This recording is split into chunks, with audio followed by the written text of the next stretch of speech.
Lods is all about added things in life from reels to YouTube channel video. Updates. Hello mga Lods, tuloy tayong mga Lods.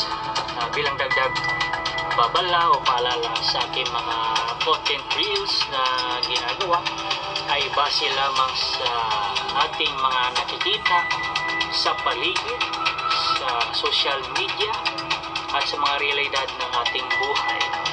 Kung may nasasaktan man sa ating mga contents na ninilalaman ay ang sisihin natin ay ang mga nakikita ko na inyong napagtanto at ating napag-aralan at napagsiyasap sa ating kaisipan na ukma na talagang totoo at walang kasinungalingan.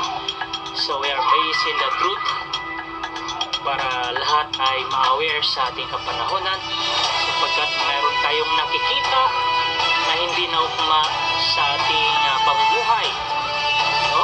Sa ating mga anak, sa mga binata, sa mga pamilya, sa mga mag-asawa, sa mga katrabaho, sa nangyayari sa paligid, sa mga magnobyo at realidad ng ating buhay, kaganapan. Kung may sisihin man ay yung mga nakikita natin sa mga balita mula Biblia hanggang aklat ng mga aklat. So salamat Lods dahil nakakaintindi kayo. Okay? God bless. Hello mga Lods, tuloy tayo mga Lods sa ating topic patungkol sa serpent and old serpent.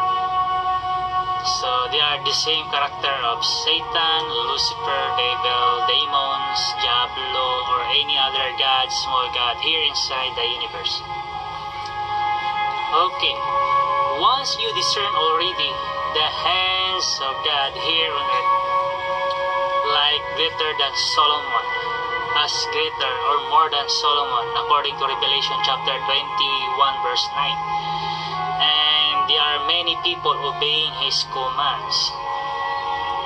Revelation chapter 22 verse 14.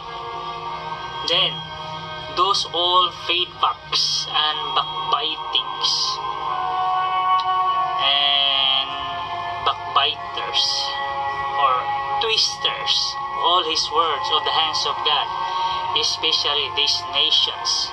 Example, you are already judged by God, the Lord our God, according to 1 Corinthians chapter 4, verse 4 to 5. So He's the one who will judge you, and you cannot see light after death.